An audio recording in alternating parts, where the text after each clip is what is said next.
तो जैसा कि आप सबको पता ही होगा कि दी बॉयज़ शो के ऊपर बनने वाली ये मेरी पहली वीडियो है जिसके ऊपर मैं रिव्यू करने जा रहा हूँ। इससे पहले मैंने दी बॉयज़ के सीज़न 3 का ट्रेलर ब्रेकडाउन तो किया था, लेकिन मैंने यही सोचा था कि जब ये पूरा का पूरा सीज़न खत्म हो जाएगा तो हम उसको एंड में रिव्यू करेंगे जिस तरह हम दूसरी सीरीज़ का करते हैं। लेकिन इस बात को तो मानना ही पड़ेगा कि इसका जो सीज़न 3 चल रहा है और खास करके इसका जो लास्ट एपिसोड यानी एपिसोड नंबर 6 था, उसने मेरे दिमाग को हिला के रख दिया है और वो इतना ज़्यादा वर्दी है कि मैं उस सीज़न का ख़त्म होने का एंड नहीं कर सकता हूँ और उसका मुझे एक छोटा सा रिव्यू तो अभी बनाना ही पड़ेगा।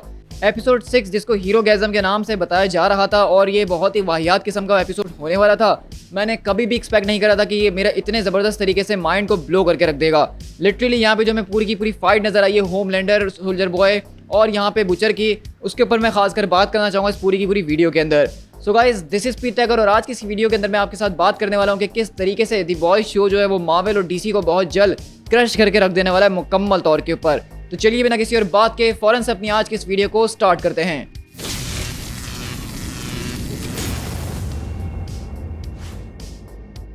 भाई तुम लोगों को मेरी एनर्जी लेवल देख के लग ही रहा होगा कि मैं कितना ज़्यादा एक्साइटेड हूँ इस पूरे के पूरे एपिसोड को देखने के बाद। मतलब ये दी बॉयज़ की सीरीज़ में आने वाला एक ऐसा एपिसोड था जिसको मैंने ख़त्म करने के बाद दोबारा इसको लगा के देखा है। अब भाई ये मत समझना कि मैंने इसको हीरो गैज़म की वजह से लगाया था, बल्कि इसके पीछे जो रीज़न था वो उसकी फाइनल बैटल थी जो कि हमने यहाँ पे देखी थी। अब देखो, हीरो गैज़म वाली चीज़ के ऊपर अगर मैं बात करना चाहूँ तो बात करना काफ़ी मुश्किल हो जाएगा, क्योंकि तुम सब ने जिन्होंने ये शो देखा हुआ है वो सब जानते हैं कि उसके अंदर हमें क्या क्या चीज़ें दिखाएगा। ये मतलब बड़ी बड़ी चीज़ें, छोटी छोटी चीज़ें, मोटी मोटी चीज़ें, मतलब समझ जाओ भाई, मैं कुछ बोल नहीं सकता हूँ। खैर, उस पूरी की पूरी चीज़ को अगर हम इस एपिसोड से हटा भी दें, जबकि वो इस पूरे के पूरे एपिसोड की सबसे बड़ी हाईलाइट थी, उसको ही प्रमोट किया जा रहा था, बताया जा रहा था कि उसकी रेटिंग ऐसी है जो कि किसी भी तरह की ऑडियंस के लिए नहीं है। तो ज़्यादातर लोग यही सोच के इस एपिसोड को देखने जा रहे थे कि इनको आज यहाँ पे कुछ इलू इलू टाइप चीज़ें देखने को मिलेंगी और बहुत मज़ा आने वाला है। लेकिन इन्होंने जो सरप्राइज़ इस एपिसोड के एंड में दिया है वो एक ऐसा सरप्राइज़ था जो कि किसी सीरीज़ के फिनाले एपिसोड के अंदर होता है, और उसको लेके मेरा हाइप बहुत ही ज़्यादा इस पूरी की पूरी सीरीज़ से बन चुका है। पिछले काफ़ी दिनों से बहुत सारे लोग मुझसे बहस करते थे, मैं खुद भी लोगों से बहस करता था कि यार दी बॉयज़ जो है मार्वल और डीसी को टक्कर दे सकता है, लेकिन अभी उसके अंदर बहुत टाइम लगेगा। हाँ, हम जानते हैं कि वो काफ़ी मज़ेदार है, काफ़ी कूल चीज़ें करता है, लेकिन मार्वल और डीसी यार वो एक अलग ही लेवल है। लेकिन इस एपिसोड के आने के बाद ये मेरी बात बिल्कुल गलत प्रूफ होती है और अब मैं ये कह सकता हूँ कि दी बॉयज़ बहुत जल्द यानी कि अनकरीब शायद इसी सीज़न के एंड में इस लेवल के ऊपर आ चुका होगा कि लोग मार्वल और डीसी से डायरेक्टली इसको कंपेयर कर रहे होंगे और उससे ज़्यादा तारीफ भी कर रहे होंगे। देखो, दी बॉयज़ की सबसे ज़बरदस्त बात यह है कि वो यहाँ पे अपनी किसी भी तरह के लिमिट्स को नहीं देखता है। उसने हर एक बाउंड्री को चीर दिया है, हर एक चीज़ को एक ऐसे लेवल पे जाके दिखाया है जो कि सिर्फ हम इमेजिन ही कर सकते थे।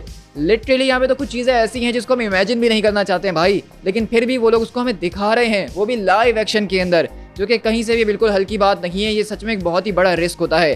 अगर इसके पहले एपिसोड के ओपनिंग की बात करें, जो उसका जो ओपनिंग था जहाँ पे हमने टर्माइट को देखा था जो कि अपने साइज़ को छोटा बड़ा करता है, उस पूरे के पूरे सीन को देख के मुझे अपनी आंखों पे यकीन नहीं हो रहा था कि यार मैंने सच में इसको एक एपिसोड के अंदर देखा है, एक लाइव एक्शन एपिसोड के अंदर। क्योंकि ये वो चीज़ है जिसको हम फैंटेसाइज कर रहे थे एवेंजर्स एंड गेम के टाइम पे कि बेसिकली एंटमैन थैनोस के जाएगा और कर देगा, लेकिन वो सिर्फ मीम्स की हद तक था। लेकिन दी बॉयज़ ने उस बात को सीरियस लेके लिटरली हमें वैसा ही कुछ देखने को दिखा दिया। और यहाँ पे अगर मैं बात करूँ उस पूरी की पूरी फाइट के ऊपर जिसके लिए मैंने ये वीडियो बनाई है, यानी कि जहाँ पे होमलैंडर इस बात को देख के समझ जाता है कि सोल्जर बॉयज़ के सामने खड़ा हुआ है जो कि बचपन से उसका एक हीरो है, उसका आइकन है, अब उसको उसी से मुकाबला करना होगा। अब यहाँ पे हमने देखा कि सोल्जर बॉय भी काफ़ी ज़्यादा पावरफुल और ड्यूरेबल इंसान हमें नजर आ रहा है, जो कि MM की इतनी बुरी तरीके से बेइज्जती करता है जितना मैंने सोचा भी नहीं था। लेकिन उसके बावजूद होमलैंडर उसके ऊपर काफ़ी भारी पड़ता है। लेकिन तभी हमारा हुक्म का इक्का बिली बुचर अपने कंपाउंड V के साथ वहाँ पे आता है और ज़बरदस्त तरीके से होमलैंडर को पेलना शुरू करता है। मतलब ये है वो मूवमेंट जिसका मैं पिछले 3 सीजन से इंतजार कर रहा था कि कब बिली बुचर 1-on-1 जो है होमलैंडर से मुकाबला करेगा, उसको धूल चढ़ाएगा और बताएगा कि वो आखिरकार चीज़ क्या है। और वो देख के ऐसी सेटिस्फेक्शन मिली है यार, क्या ही बताऊँ मैं तुम लोगों को, मतलब मज़ा आ गया। इसके बाद हमने देखा कि किस तरीके से यहाँ पे हमारा सिर्फ बिली बुचर नहीं जो कि इस फाइट के अंदर मौजूद था, बल्कि अपना ह्यूई जिसने बेसिकली कंपाउंड V का नशा करना शुरू कर दिया है, फुल बिल्ली के साथ बिगड़ चुका है और पावर्स ऐसी हैं कि टेलीपोर्ट होता है तो बेचारा नंगा हो जाता है। लेकिन उसका ये नंगापन भी उसको होमलैंडर से मुकाबला करने से नहीं रोक रहा था।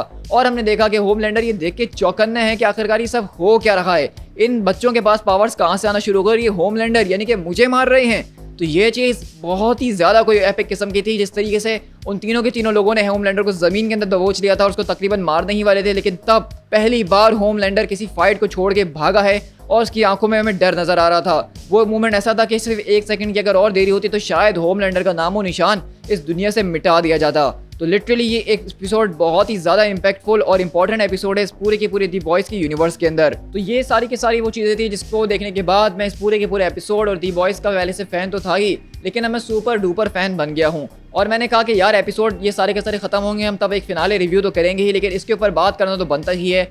मतलब ये मेरा कोई रिव्यू नहीं बल्कि मेरा सिर्फ एक रिएक्शन है इस पूरे के पूरे एपिसोड्स को देखने के बाद, जो कि बहुत ही मुझे औसम लगा। अब देखना आगे के एपिसोड्स में ये कि बेसिकली कि अब होमलैंडर इस पूरी की पूरी सिचुएशन से कोप अप कैसे करता है।